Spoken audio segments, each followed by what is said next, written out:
শহীদে কাফেলা বাংলাদেশ ইসলামী ছাত্র সেই জামিন দেওয়া হয়েছিল এবং জামিন দেওয়ার পরপরই তার বাসা পুলিশে ঘেরাও করে রাখা হয়েছিল এবং তার আত্মীয় স্বজন, তার পরিবারের সদস্য বা সংগঠনের কোন দায়িত্বশীলের সঙ্গে তাকে সাক্ষাৎ করতে দেওয়া হয়নি। পরবর্তীতে তাকে আবার গ্রেফতার করে নিয়ে সেখানে আন্তর্জাতিক অপরাধ আইনে তাকে গ্রেফতার করা হয়েছিল।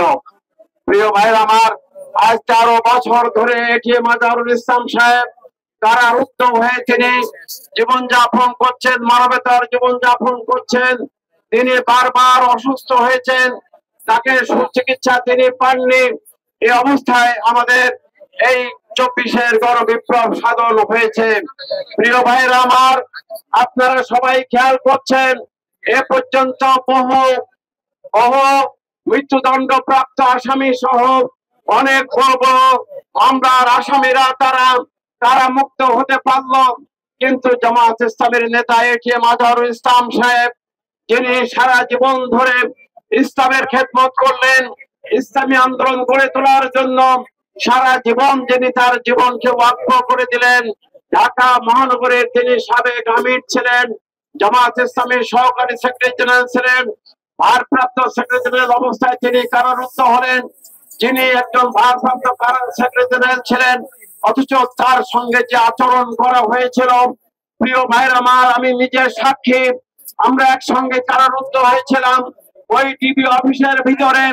ওই পুলিশ অফিসার মেহেদী তাকে নিয়ে যেভাবে অত্যাচার করেছিল, তাকে যেভাবে নির্যাতন করেছিল, এবং সেটা ভাষায় বর্ণনা করার মতো নয়।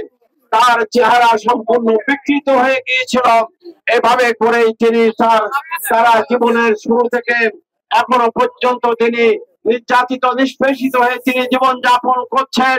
অথচ আমরা দেখতে পাচ্ছি এই 6 মাস হলো দেশ স্বাধীন হলো, নতুন স্বাধীনতা পেল, কিন্তু আমাদের প্রিয় ভাই আজহার ভাই মুক্তি পেল না, অথচ অন্যান্য দলের নেতারা মুক্তি পেল। তাহলে যে বৈষম্য বিরোধী আন্দোলনের ফলে এদের স্বাধীন হলো, সেই বৈষম্য বিরোধী আন্দোলনের ফলে এখন আমরা দেখতে পাচ্ছি যে আমাদের জন্য আবার নতুন বৈষম্য সৃষ্টি করা হলো। আমার এই জন্য আমরা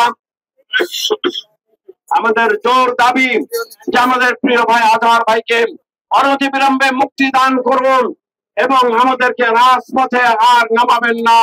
আমরা আন্দোলন সংগ্রাম করেছি দীর্ঘ 15 বছর ধরে, আল্লাহর অপার মেহেরবানিতে জনগণের সহযোগিতায় এবং ছাত্র জনতার আন্দোলনের মাধ্যমে এবং এই জনগণের ময়দানে আবার তাকে কাজ করার সুযোগ দেওয়া হোক।